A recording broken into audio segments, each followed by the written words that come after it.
ഈ വർഷത്തെ ചൈത്ര നവരാത്രി മാർച്ച് 30 മുതൽ ആരംഭിക്കും. ചൈത്ര നവരാത്രിയുടെ ആദ്യ ദിവസം മുതൽ ഹിന്ദു പുതുവത്സരം ആരംഭിക്കും. ചൈത്ര നവരാത്രി ഉത്സവം ചില രാശിക്കാർക്ക് വളരെ ശുഭകരവും ഗുണകരവുമാണെന്ന് തെളിയിക്കപ്പെടും. ചൈത്ര നവരാത്രിയിൽ ഈ രാശിക്കാർക്ക് ദുർഗാദേവിയുടെ പ്രത്യേക അനുഗ്രഹങ്ങൾ ലഭിക്കും. കർക്കിടക രാശി. ജ്യോതിഷപ്രകാരം നവരാത്രിയും അതിനുശേഷമുള്ള സമയവും കർക്കിടക രാശിക്കാർക്ക് വളരെ അനുകൂലമായിരിക്കും. ഈ സമയത്ത് നിങ്ങൾക്ക് ഒരു പുതിയ വാഹനമോ വീടോ വാങ്ങാൻ കഴിയും. നിങ്ങളുടെ കരിയറിൽ വലിയ പുരോഗതി കാണും. മാനസിക പ്രശ്നങ്ങളിൽ നിന്ന് നിങ്ങൾക്ക് ആശ്വാസം ലഭിക്കും. ദാമ്പത്യ ജീവിതം അനുകൂലമായിരിക്കും. കുടുംബാംഗങ്ങൾക്കിടയിൽ നല്ല ഏകോപനം ഉണ്ടാകും. ജോലിക്കാർക്ക് നല്ല വാർത്തകൾ ലഭിച്ചേക്കാം.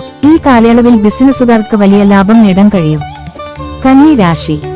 കന്നി രാശിക്കാർക്ക് ചൈത്ര നവരാത്രി വളരെ ശുഭകരമായി കണക്കാക്കപ്പെടുന്നു. ഈ കാലയളവിൽ കന്നി രാശിക്കാർക്ക് ശുഭകരമായ ഫലങ്ങൾ ലഭിക്കും. നിക്ഷേപങ്ങളിൽ വർധനവുണ്ടാകും. സാമൂഹിക പ്രവർത്തനങ്ങളിൽ നിങ്ങൾക്ക് താൽപര്യമുണ്ടാകും. തൊഴിൽ ചെയ്യുന്നവരുടെ സാമ്പത്തിക സ്ഥിതി മുമ്പത്തേക്കാൾ മികച്ചതായിരിക്കും. നിങ്ങളുടെ ബന്ധുക്കളിൽ നിന്ന് സ്നേഹവും അനുഗ്രഹവും ലഭിക്കും. തുലാം രാശി.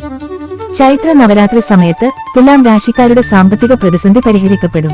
നവരാത്രിക്ക് ശേഷം നിരവധി പുതിയ വരുമാന സ്രോതസ്സുകൾ ഉയർന്നുവരും.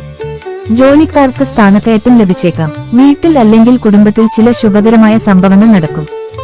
സാമ്പത്തിക ജീവിതത്തിലെ പ്രശ്നങ്ങൾ അവസാനിക്കും. ദുർഗാദേവിയുടെ അനുഗ്രഹത്താൽ ധൈര്യവും ശൗര്യവും വർദ്ധിക്കും. മകരം രാശി. മകരം രാശിക്കാർക്ക് ചൈത്ര നവരാത്രിയും വിശേഷമാണ്. ഈ സമയത്ത് കരിയറുമായി ബന്ധപ്പെട്ട ആശങ്കകൾ മാറും. കുടുംബാംഗങ്ങളിൽ നിന്ന് സാമ്പത്തിക സഹായം ലഭിച്ചേക്കാം. ബിസിനസ് നടത്തുന്നവർക്ക് ഈ സമയത്തെ യാത്രകളിൽ നിന്ന് വലിയ സാമ്പത്തിക നേട്ടങ്ങൾ ലഭിക്കും. വ്യാപാരത്തിൽ സാമ്പത്തിക പുരോഗതി ദൃശ്യമാകും. കുടുംബത്തിൽ നിങ്ങളുടെ മാതാപിതാക്കളിൽ നിന്ന് അനുഗ്രഹങ്ങൾ ലഭിക്കും.